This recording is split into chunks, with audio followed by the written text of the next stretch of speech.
प्यारे बच्चों, आज हम लोग क्लास 12 के अर्थशास्त्र में परिवर्तनशील अनुपात का नियम को समझेंगे। शुरू करने से पहले आपसे निवेदन है कि जो कोई मेरे चैनल इकोनॉमिक्स प्लस पर नए हैं, कृपया करके चैनल को सब्सक्राइब कर दें, बेल आइकन को दबा दें, जिससे मेरे प्रत्येक वीडियो की नोटिफिकेशन आपको मिलती रहेगी।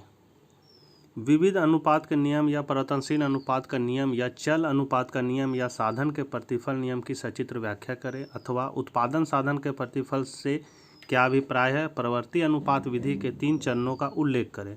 ह्रासमान सीमांत प्रतिफल के नियम पर एक टिप्पणी लिखिए। तो परिवर्तनशील अनुपात का नियम अल्पकालीन उत्पादन फलन है, जो बताता है कि अल्पकाल में हम केवल परिवर्तनशील साधनों को परिवर्तित करके उत्पादन को घटा बढ़ा सकते हैं। तो पैमाने का प्रतिफल और परिवर्तनशील अनुपात का नियम में से दोनों में से एक एग्जाम में पूछता है, इसलिए इसको ध्यान से समझें। जब उत्पादन का केवल एक साधन परिवर्तनशील होता है तथा अन्य साधन स्थिर हो, तो साधन को बढ़ाने से उत्पादन पहले बढ़ता है, उसके बाद स्थिर अनुपात में बढ़ता है तथा अंत में घटने लगता है। कोयला का खदान है, वहाँ जब हम कोयला निकालना शुरू करते हैं तो शुरू में उत्पादन क्या होता है, बढ़ता है। उसके बाद जैसे जैसे अंदर जाते हैं, गहराई में जाते हैं, कोयला कम होने लगता है।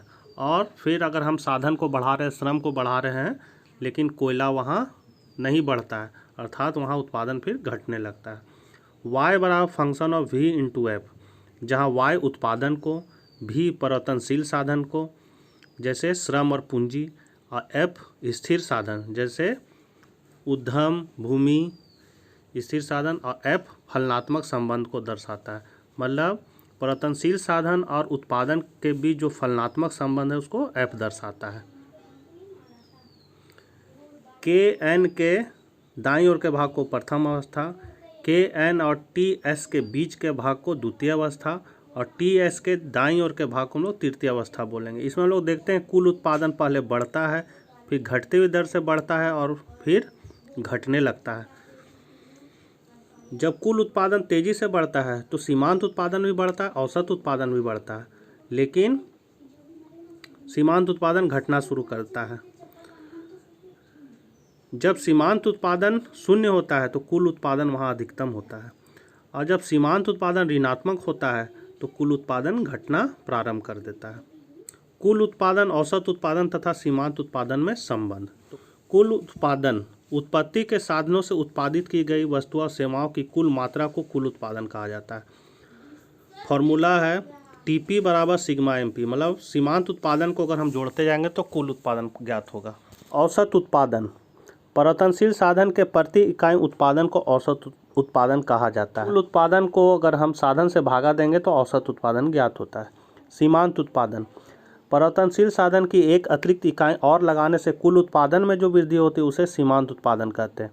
एमपी बराबर टीपीएन माइनस टीपीएन माइनस 1, या फिर एमपी बराबर डेल्टा टीपी बटा डेल्टा एल, ये सीमांत उत्पादन का फॉर्मूला है।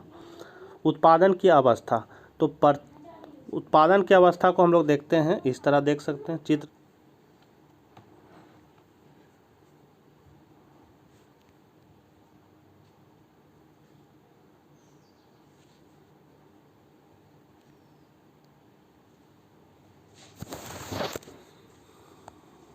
कुल उत्पादन जब बढ़ता है, सीमांत उत्पादन बढ़ता है, औसत उत्पादन भी बढ़ता है।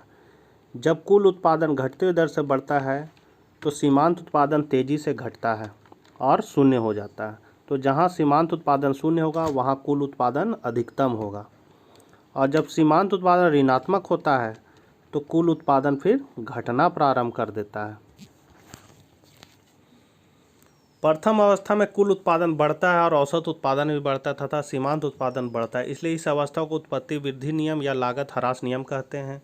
दूसरी अवस्था में कुल उत्पादन घटती हुई दर से बढ़ता है, औसत उत्पादन अधिकतम होकर धीमी गति से बढ़ता है तथा सीमांत उत्पादन तीव्र गति से घटता है और शून्य हो जाता है, इसलिए इसे उत्पत्ति समता नियम या लागत समता नियम कहते हैं। तीसरी अवस्था में कुल उत्पादन घटता है, औसत उत्पादन घटता है तथा सीमांत उत्पादन ऋणात्मक हो जाता है, इसलिए इसे उत्पत्ति ह्रास नियम या लागत वृद्धि नियम कहते हैं। निम्न तालिका में एक साधन की सीमांत उत्पादकता दी जा रही है। कुल उत्पादकता तथा औसत उत्पादकता सारणी की रचना करें। साधन 1 2 3 4 5 6 है। सीमांत उत्पादन 20 22 18 16 14 6 है। तो हम लोग सबसे पहले कुल उत्पादन का फॉर्मूला जाने। तो कुल उत्पादन का फॉर्मूला होता है सिग्मा MPP, मतलब सीमांत उत्पादन को अगर हम लोग जोड़ते जाएंगे तो कुल उत्पादन ज्ञात होगा। तो यहाँ हम लोग देखते हैं कुल उत्पादन 20 का 20 लिखेंगे, 20 में 22 जोड़ देंगे 42, 42 में 18 60, 60 में 16 76, 76 में 14 90, 90 में 6 96 हो जाएगा। अब औसत उत्पादन, तो औसत उत्पादन का फॉर्मूला होता है